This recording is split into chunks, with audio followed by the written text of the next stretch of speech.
నాతుడే లేకపోవడం వల్ల పర్యవేక్షించే యంత్రాంగం అనేది పూర్తి స్థాయిలో ఇవాళ ఎక్కడికక్కడ నిర్లక్ష్యం చేయడం వల్ల వర్షానికి నానుతున్నాయి వడ్లు, మళ్ళీ ఎండకు ఎండుతూ ఉన్నాయి. ఆ పరిస్థితి ఈరోజు కనబడతా ఉంది రాష్ట్ర వ్యాప్తంగా. కామారెడ్డిలో నిన్న రైతులు మొత్తం రోడ్డుకి ఎక్కినారు.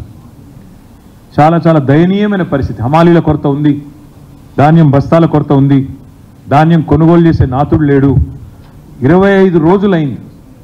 25 రోజులై కూడా మరి ధాన్యాన్ని కొనుగోలు కేంద్రాలకు తరలించినా కూడా ఇంతవరకు తూకం వేయకుండా మరి రైతులను ఇబ్బంది పెడుతున్న ప్రభుత్వం ఏదైతే ఉందో ఇప్పటికైనా బుద్ధి తెచ్చుకొని, ఎన్నికలు ముగిసినాయి కాబట్టి వెంటనే మరి కొనుగోళ్లను స్పీడప్ చేయాలి, కొనుగోళ్లను పర్యవేక్షించాలని చెప్పి కూడా మా డిమాండ్. రెండవది, తరుగు పేరుతో దాదాపుగా ఒక్కొక్క క్వింటాల్కు 3.5 కిలోలు ఇవాళ తీసేస్తూ ఉన్నారు. ఆ విషయంలో కూడా ప్రభుత్వం గతంలో ఇదే కాంగ్రెస్ పార్టీ నాయకులు ప్రతిపక్షంలో ఉన్నప్పుడు ఈ తరుగు విషయంలో ఏమేమి మాట్లాడినారో అవన్నీ కూడా సామాజిక మాధ్యమాల్లో ఉన్నాయి. మరి వారు ఆనాడు చెప్పిన మాటల్ని నేను ఉటంకిస్తూ ఉన్నాను, కొత్తదేం లేదు. ఎట్టి పరిస్థితుల్లో కూడా రైతుకు అన్యాయం చేయకుండా, తరుగు అనేది లేకుండా మరి ముందుకు రావాలి, వెంటనే రైతులకు పూర్తి స్థాయిలో న్యాయం చేయాలని చెప్పి కూడా మేము డిమాండ్ చేస్తూ ఉన్నాం. దాంతోపాటు ఎక్కడికక్కడ ఒక దగ్గర కాదు, కామారెడ్డి జిల్లాలో రైతులు రోడ్డెక్కారు. నిర్మల్ జిల్లా లక్ష్మణ్ చాందా మండల కేంద్రంలో మరి రైతులు అక్కడ కూడా రోడ్డెక్కినారు. తడిసిన ధాన్యం ఎక్కడికక్కడ తడిసిపోయి ఆగమాగం అయిపోతే అక్కడ కూడా రైతులు రోడ్డెక్కి ధర్నాలు చేస్తూ ఉన్నారు.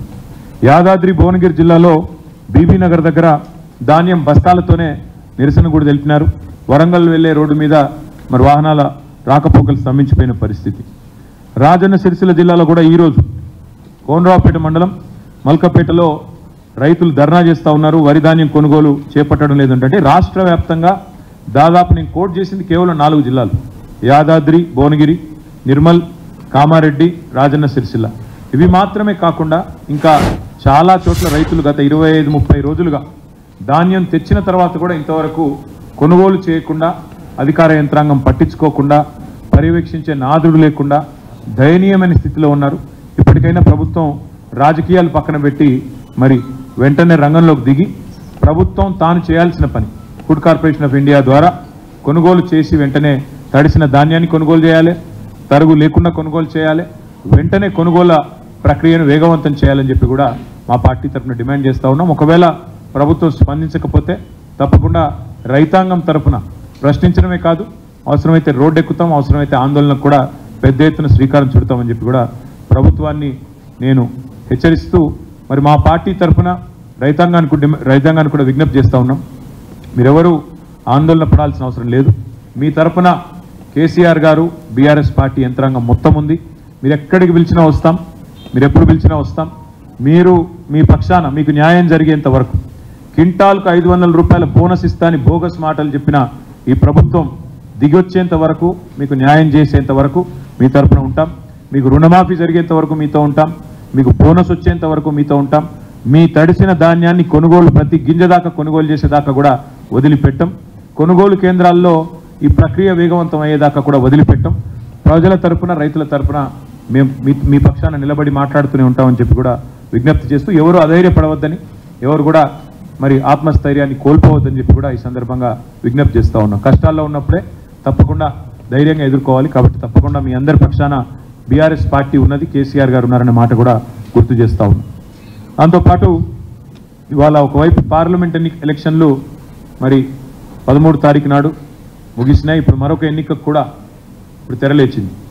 3 ఉమ్మడి జిల్లాలు నల్గొండ, ఖమ్మం, వరంగల్, ఈ 3 జిల్లాల పరిధిలోని విద్యావంతులు మరి 27 తారీఖు నాడు ఓటైపోతా ఉన్నారు. గ్రాడ్యుయేట్ ఎమ్మెల్సీ అభ్యర్థిగా తమకు ఎవరు ఉండాలి అని ఎంచుకోబోతా ఉన్నారు.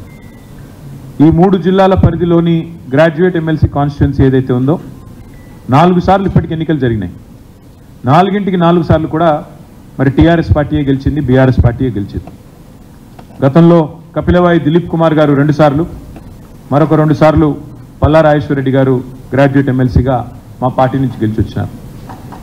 4 సార్లు ఈ నియోజకవర్గం నుండి గెలిచిన పార్టీగా మేము చాలా దృఢమైన విశ్వాసంతో ఉన్నాం.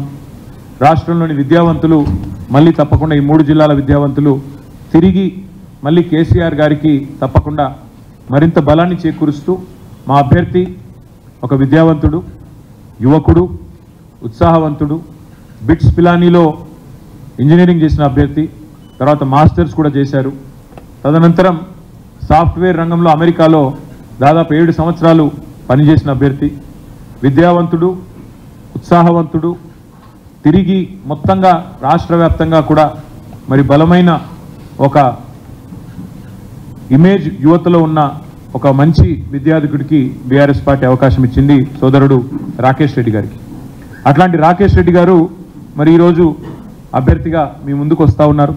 ముఖ్యంగా ఈ 3 జిల్లాల్లోని 4,70,000 పైచిలుకున్న విద్యావంతులైన ఓటర్లకు మా విజ్ఞప్తి ఒకటే, మీరు ఈ కాంగ్రెస్ పార్టీ యొక్క మోసపూరితమైన వాగ్దానాలు ఏవైతున్నాయో అవన్నిటినీ కూడా గతంలో విన్నారు. ఈ 5.5 నెలల ప్రభుత్వ ఆచరణలో ఎట్లా విఫలమైందో కూడా మీ కళ్ళ ముందే ఉంది. మెగా డిఎస్సి అన్నారు, అది దగా డిఎస్సి అయింది. మొదటి క్యాబినెట్లోనే సంతకం పెడతా అన్నారు. కేసీఆర్ ఇచ్చింది 5,000 ఉద్యోగాలే, మేము వస్తే 21,000 ఉద్యోగాలు ఇస్తామని చెప్పి రేవంత్ రెడ్డి గారు స్వయంగా చెప్పారు. మరి దాన్ని దగా చేసి ఆయన ఇచ్చిన మాటను ఆయనే తుంగలో దొక్కి కేవలం మరొక 5,000 ఉద్యోగాలు తోడు చేసి దానికి మళ్ళొక్కసారి తెలంగాణ యువతకి మోసం చేసిన ప్రభుత్వం ఈ కాంగ్రెస్ ప్రభుత్వం. జాబ్ క్యాలెండర్ అన్నారు, మరి ఇంతవరకు అతి లేదు గతి లేదు, ఏ ఒక్క మాట కూడా నిలబెట్టుకోలేదు. టెట్ పరీక్షకి ఆనాడు కేసీఆర్ గారు ప్రభుత్వం ఉన్నప్పుడు 400 రూపాయలు ఫీజు పెడితే దాని మీద గొంతు చించుకున్న వాళ్ళు, మేము అసలు పరీక్షల్లో ఫీజు లేకుండానే ఫ్రీగా పరీక్షలు పెడతామని చెప్పి మాట ఇచ్చిన వాళ్ళు ఇవాళ 400 రూపాయల ఫీజుని 5 రెట్లు పెంచి 2,000 రూపాయలు చేసిన ప్రభుత్వం కాంగ్రెస్ ప్రభుత్వం. దయచేసి ఈ నియోజకవర్గంలోని విద్యావంతులైన మిత్రులందరికీ నేను ఒకటే విజ్ఞప్తి చేస్తా ఉన్నా, మా పార్టీ తరఫున గత 4 పర్యాయాలు మీరు మాకు అవకాశం ఇచ్చారు. మా అభ్యర్థులు, మా గెలిచిన శాసన మండలి సభ్యులు మీ తరఫున శాసన మండలిలో ప్రభుత్వాన్ని ప్రశ్నించారు. ప్రభుత్వాన్ని మీకు రావాల్సిన, ప్రభుత్వం నుంచి మీకు రావాల్సిన మరి ఉద్యోగాలు కానీ, ప్రభుత్వం నుంచి మీకు రావాల్సిన వసతులు కానీ వాటి విషయంలో చాలా నిబద్ధతతో పనిచేసింది బీఆర్ఎస్ పార్టీ ఎమ్మెల్సీలు. ఈసారి కూడా మీరు ఆలోచించవలసింది, దయచేసి విజ్ఞప్తి చేసేది మీకు, ఈ ప్రభుత్వం మీరు ఎట్లా మిమ్మల్ని వంచిందో కాంగ్రెస్ ప్రభుత్వం మీ కళ్ళ ముందే ఉంది. 5 నెలల్లో కళ్ళబొల్లి కబుర్లు చెప్పి ఎన్ని రకాల మోసం చేసిందో మీ కళ్ళ ముందే ఉంది. అదేవిధంగా 9.5 ఏళ్ల కేసీఆర్ గారి ప్రభుత్వంలో ఏ రకంగా విద్యా వ్యాప్తికి, ఏ రకంగా మౌలిక వసతుల కల్పనకు కేసీఆర్ గారి ప్రభుత్వం పనిచేసిందో కూడా మీ కళ్ళ ముందే ఉంది. ఈ 3 జిల్లాల్లో ఉదాహరణకి నల్గొండ జిల్లాని తీసుకుంటే, నల్గొండ జిల్లాలో బీఆర్ఎస్ ప్రభుత్వం ఏర్పడక ముందు ఒక్క మెడికల్ కాలేజ్ కూడా లేదు. కానీ బీఆర్ఎస్ ప్రభుత్వం వచ్చిన తర్వాత కేసీఆర్ గారి నాయకత్వంలో 3 మెడికల్ కాలేజీలు ఒక్క జిల్లాలోనే ఏర్పాటు చేసుకున్నాం. అదే మాదిరిగా కొత్త జిల్లాల ఏర్పాటు మాత్రమే కాకుండా ప్రతి జిల్లాలో విద్యా వ్యాప్తికి, విద్యావంతుల అభ్యున్నతికి చాలా చిత్తశుద్ధితో పనిచేసింది కేసీఆర్ ప్రభుత్వం. భారతదేశంలోనే అత్యధికంగా ఉద్యోగులకు, ఉపాధ్యాయులకు పే స్కేల్ ఇచ్చింది. 73% మరి ఆనాడు ఫిట్మెంట్ ఇచ్చింది బీఆర్ఎస్ ప్రభుత్వం. అదే మాదిరిగా 2 లక్షల ఉద్యోగ నియామకాలు. ఇవాళ రేవంత్ రెడ్డి గారు ఎంత పచ్చి మోసం చేస్తూ ఉన్నారంటే, కేసీఆర్ ప్రభుత్వం ఇచ్చిన 30,000 ఉద్యోగాలు కూడా నేనే ఇచ్చినానంటూ, అసలు ఒక నోటిఫికేషన్ ఇవ్వకుండా, ఒక్క పరీక్ష కూడా కండక్ట్ చేయకుండా 30,000 ఉద్యోగాలు నేనే ఇచ్చినానని ముఖ్యమంత్రి గారు బొంకుతుంటే, పచ్చి అబద్ధాలు చెప్తుంటే పత్రికల్లో, టీవీలలో నిజంగా నవ్వాలో ఏడవాలో తెలియని పరిస్థితి. ఒక సంవత్సరంలో 2 లక్షల ఉద్యోగాలు ఇస్తామన్నారు రేవంత్ రెడ్డి గారు. సంవత్సరంలోనే, గెలిచిన మొదటి సంవత్సరంలోనే 2 లక్షల ఉద్యోగ నియామకాలు పూర్తి చేస్తామని చెప్పి మాట ఇచ్చి గెలిచి వచ్చింది రేవంత్ రెడ్డి ప్రభుత్వం. అందుకే విద్యావంతులైన మీ అందరికీ నా విజ్ఞప్తి, ఈ ప్రభుత్వానికి ఇప్పటికే 5 నెలల కాల పరిమితి ముగిసింది. ఇంకా 6 నెలల్లో 2 లక్షల ఉద్యోగాలు భర్తీ చేయాలి. మరి 2 లక్షల ఉద్యోగాలు భర్తీ కావాలి అంటే ప్రశ్నించే గొంతు ఉండాలి, ప్రశ్నించే పార్టీ ఉండాలి. ప్రజలకు న్యాయం జరగాలి, విద్యావంతులకు న్యాయం జరగాలంటే ప్రశ్నించే రాకేష్ రెడ్డి లాంటి ఉత్సాహవంతుడైన యువకుడు శాసన మండలికి రావాలి.